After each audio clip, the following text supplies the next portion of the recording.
तो दोस्तों, आज की कहानी का शीर्षक है भूख। इस कहानी को भेजा है पटना बिहार से शांति लता जी ने।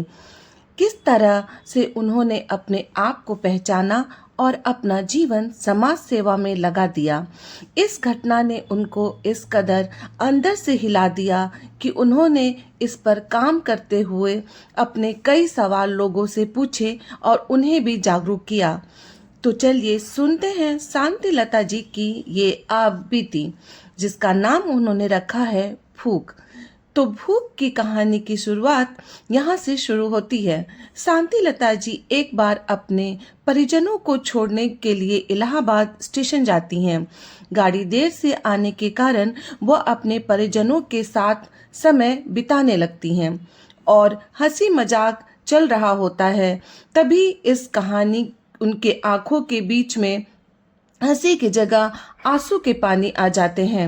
किसी के पूछने पे भी ना बताते हुए एकटक उनकी निगाहें उसी जगह पर स्थिर हो जाती है और कई सवाल उनके अंदर पनपने लगते हैं।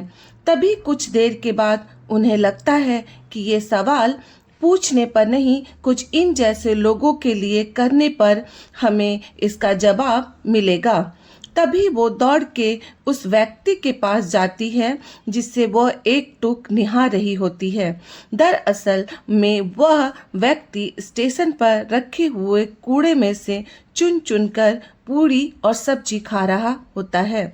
उससे पूछने पर वो ऐसा क्यों कर रहा है, इस पे वो सामने से कोई जवाब नहीं देता। यह देखकर सामने ठेले पे बेच रहा पूरी सब्जी वाला बोल उठता है और कहता है, अरे मैडम, ये तो रोज यहीं से चुन कर खाता है। जो लोग मेरे पास से खरीद कर ले जाते हैं और उनका पेट भर जाता है तो वो इस खाने को इस कूड़े में फेंक देते हैं।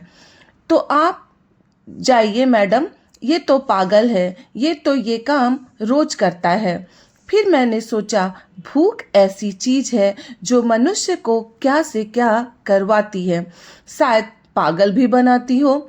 और मैंने तुरंत ही उसे ठेले वाले से पूरी सब्जी खरीदी और उसे दे दिया।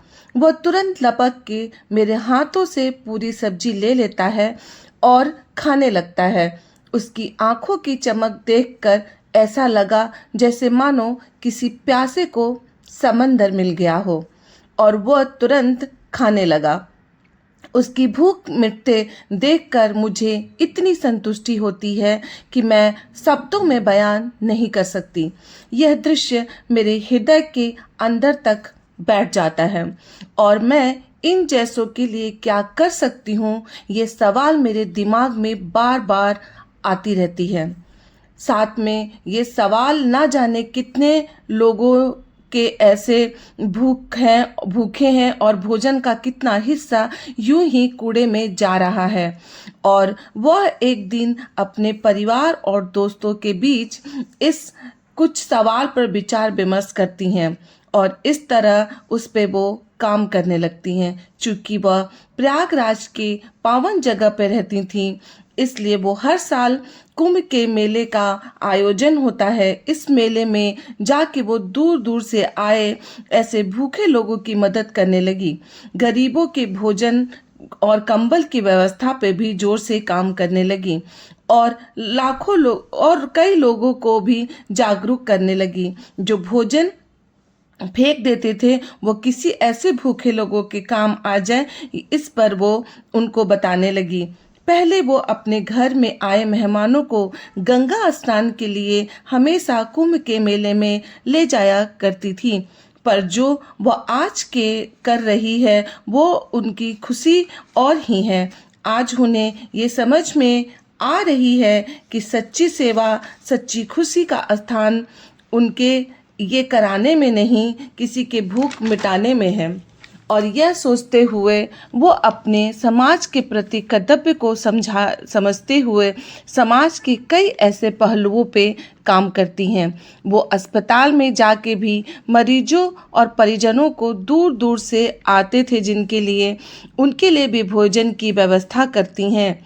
शुरुआत की और ईश्वर को धन्यवाद देते हुए वो गुरुद्वारा में भी जाकर कर सेवा करती, ताकि वहाँ आए लोगों को भी वह अपने हाथों से बना भोजन खिला सके। और इस तरह उन्होंने अपनी एक सोसाइटी की स्थापना की और उसके तहत वो लोगों की मदद एक समाज सेविका के रूप में करने लगी। तो देखा आपने किस तरह से शांतिलता जी ने अपने जीवन के अनमोल समय को इस समाज को देते हुए, लोगों की सहायता प्रदान करते हुए अपनी क्षमता का प्रदर्शन किया। अपनी अच्छी भावना और विश्वास के साथ निस्वार्थ लोगों की सेवा की और मदद की। आज भी इस समाज में कई ऐसे मुद्दे हैं जिस पे आप और हम काम कर सकते हैं। तो कैसी लगी ये कहानी शांतिलता जी की आपको? अगर आपको अच्छी लगी हो तो लाइक करें, सब्सक्राइब करें और इस कहानी को ज़्यादा से ज़्यादा शेयर करें।